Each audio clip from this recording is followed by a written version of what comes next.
નમસ્કાર Gujarat weather update સાથે હું છું ભગવતી વિશાળિયા।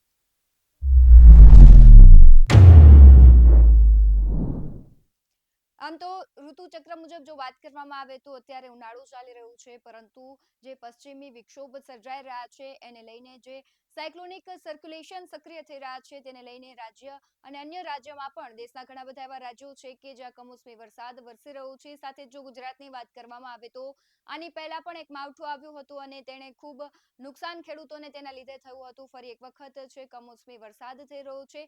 આજથી ઘણા દિવસો પહેલા પણ એક સાયક્લોનિક સર્ક્યુલેશન સક્રિય થયું હતું, તેને લઈને રાજ્યના ઘણા બધા વિસ્તારો હતા, ખાસ કરીને સૌરાષ્ટ્રમાં ઘણા બધા એવા શહેરો હતા કે ત્યાં પાકને પણ નુકસાન થયું હતું। જોરદાર વરસાદ આવ્યો હતો અને છૂટો છવાયો વરસાદ સમગ્ર રાજ્યમાં આવ્યો હતો। સાથે જ જો અત્યારે એપ્રિલ મહિનાની વાત કરીએ તો માર્ચ મહિનામાં જે પ્રમાણે વરસાદ કમોસમી વરસ્યો, એપ્રિલની શરૂઆતમાં ફરી 3 દિવસ છે વરસાદની આગાહી કરવામાં આવી છે। કમોસમી વરસાદ છે સમગ્ર રાજ્યમાં ફરી એક વખત છૂટો છવાયો પડવાનો છે, કયા વિસ્તારમાં પડવાનો છે, કોણે આગાહી કરી છે તેના વિશે વાત કરવી છે।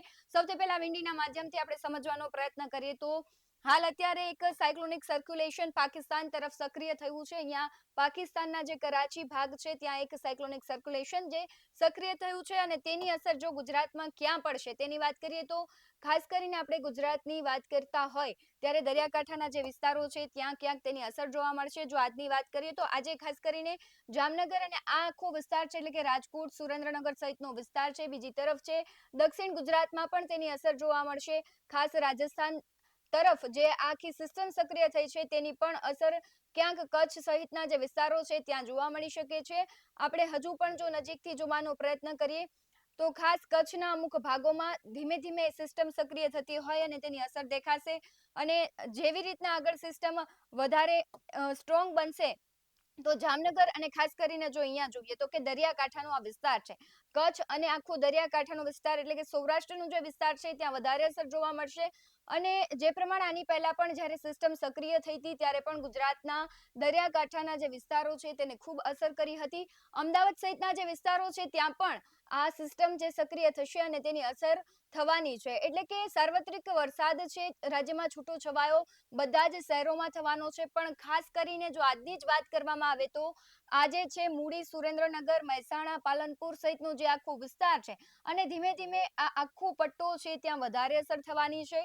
સૌરાષ્ટ્રના ખેડૂતોને પણ ખાસ કરીને હવામાન નિષ્ણાંતોએ ચેતવી દીધા છે કે જે પ્રમાણે અત્યારે સિસ્ટમો સક્રિય એક બાદ એક થઈ રહી છે તેની ખેતીના જે ઊભા પાકો છે તેને ખૂબ અસર થવાની છે। સાથે જે આખી સિસ્ટમ છે તે જામનગર સહિતનો જે દરિયાકાંઠો ને આખો વિસ્તાર છે તેને ખૂબ અસર કરવાની છે। બીજી તરફ આપણે સુરતનો ને એ વિસ્તાર જોઈએ તો ત્યાં પણ આગામી 3 દિવસ જે કમોસમી વરસાદની આગાહી કરવામાં આવી છે તેની અસર થવાની છે। આજના દિવસે છે ખાસ આ સૌરાષ્ટ્રના ભાગો અને સુરેન્દ્રનગર સહિતના જે વિસ્તારો છે, અમદાવાદ સહિતના વિસ્તારોમાં છૂટે છવાયે છે તેની અસર જોવા મળશે। બીજી તરફ શુક્રવાર અને શનિવાર એટલે કે 3 અને 4 એપ્રિલના રોજ પણ આ આખી સિસ્ટમ છે એ રાજ્યમાં ખૂબ અસર કરવાની છે। રાજ્યના આમ તો જોઈએ તો સાર્વત્રિક ભાગોમાં છે વરસાદ નોંધાશે અને ખાસ જે અમદાવાદ સહિતનો અહીંયા નીચેનો ભાગ છે એટલે કે દરિયાકાંઠા ને ખાસ કરીને કચ્છ અને સૌરાષ્ટ્ર છે તેને વધારે અસર કરવાની છે। સાથે જ જે પ્રમાણે આપણે વાત કરીએ કે આઈએમડી દ્વારા પણ વેધરનું એનાલિસિસ કરીને મૂકવામાં આવ્યું છે કે કયા વિસ્તારોમાં વધારે પડતી અસર કરવાની છે। તો જો તારીખ 2 ની વાત કરીએ એટલે કે આજની વાત કરવામાં આવે તો આજે પણ ખાસ કરીને જે પ્રમાણે સિસ્ટમ સક્રિય થઈ છે તેના અમુક ભાગોમાં ખૂબ વધારે અસર કરવાની છે। કચ્છ, બનાસકાંઠા, પાટણ, મહેસાણા, સાબરકાંઠા આ બધા જ વિસ્તારો છે ત્યાં છૂટો છવાયો સાથે ગાજવીજ સાથે હળવોથી મધ્યમ વરસાદ આવશે। બીજી તરફ આ બાજુ જોઈએ તો દાહોદ, છોટાઉદેપુર, વડોદરા, ભરૂચ, નર્મદા, સુરત, તાપી, ડાંગ, નવસારી, વલસાડ, દમણ, દાદરાનગર હવેલી સહિતના વિસ્તારો છે ત્યાં પણ વરસાદ વરસવાનો છે। અને આ બાજુ એટલે કે કચ્છ સહિત ને ત્યારબાદ જે દરિયાકાંઠાનો વિસ્તાર છે એ બધા જ વિસ્તારમાં ખાસ વરસાદ આવવાનો છે, એટલે કે દેવભૂમિ દ્વારકા, જુનાગઢ, ગીર સોમનાથ, પોરબંદર, અમરેલી અને ભાવનગર સહિતનો વિસ્તાર છે ત્યાં વરસાદ થવાની શંકા વ્યક્ત કરવામાં આવી છે। હવે આપણે વાત કરીએ તારીખ 3 ની તો 3 તારીખમાં પણ એ જ મુજબ વરસાદ આવવાનો છે કચ્છમાં અને જે દરિયાકાંઠાનો વિસ્તાર છે ત્યાં તો વરસાદ પડવાનો જ છે। સાથે જ બનાસકાંઠા અને સાબરકાંઠામાં તેની અસર જોવા મળશે। બાકી બધા જે વિસ્તારો છે ત્યાં અત્યાર સુધી કોઈ એવી શક્યતા નથી દેખાઈ રહી કે ત્યાં વરસાદ વરસી શકે છે। આપણે 4 તારીખની વાત કરીએ તો 4 તારીખે દરિયાકાંઠાનો અને કચ્છના વિસ્તારમાં કોઈ એટલી અસર સાયક્લોનિક સર્ક્યુલેશનની દેખાશે નહીં, પરંતુ અરવલ્લી, મહીસાગર, દાહોદ, પંચમહાલ, વડોદરા, છોટાઉદેપુર સહિત ભરૂચ અને જે નર્મદા જિલ્લો છે આ જિલ્લાઓ છે ત્યાં વધારે વરસાદની અસર થશે અને દરિયાકાંઠાના વિસ્તારમાં ભાવનગર સહિત અમરેલીનો જે વિસ્તાર છે ત્યાં સાયક્લોનિક સર્ક્યુલેશન છે તેની અસર જોવા મળશે. સાથે જ હવામાન નિષ્ણાંતો પણ આગાહી કરી રહ્યા છે. શું કહી રહ્યા છે હવામાન નિષ્ણાંત અંબાલાલ પટેલ, તેના પર નજર કરીએ. હમણાં એક પશ્ચિમ વિક્ષોભ આવી રહ્યો છે, જેની અસર પશ્ચિમ સૌરાષ્ટ્રના ભાગોમાં, જામનગરના ભાગોમાં, ઉત્તર સૌરાષ્ટ્રના ભાગોમાં અને કચ્છના ભાગોમાં કંઈક પ્રી મોન્સૂન એક્ટિવિટીનો વધુ વરસાદ થવાની શક્યતા રહેશે. આ ઉપરાંત ઉત્તર ગુજરાત, બનાસકાંઠા, સાબરકાંઠા, અરવલ્લીના કેટલાક ભાગોમાં પણ હવામાનમાં પલટો આવશે અને ક્યાંક છાંટાકે વરસાદ થવાની શક્યતા રહેશે.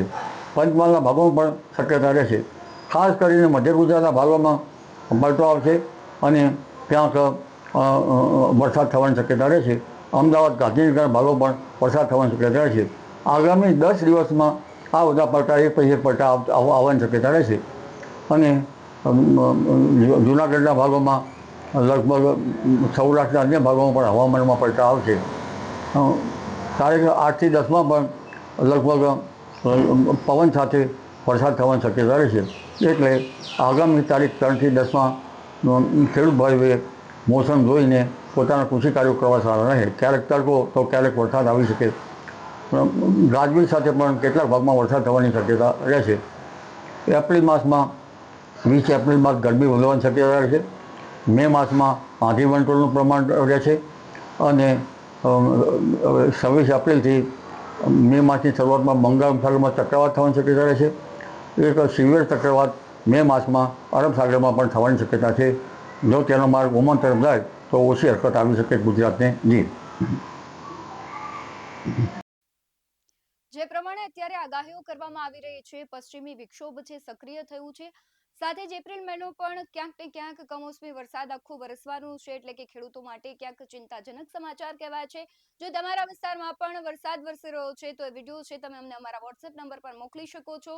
બાકી આવા જ વધુ અહેવાલો સાથે ફરી મળતા રહીશું. તમે અમારી યુટ્યુબ ચેનલને સબસ્ક્રાઇબ કરવાનું, અમને ફેસબુક અને ઇન્સ્ટાગ્રામ પર ફોલો કરવાનું ભૂલશો નહીં. બાકી અવનવી અપડેટ્સ મેળવવા માટે આપ જોતા રહો BS9 ન્યૂઝ. નમસ્કાર.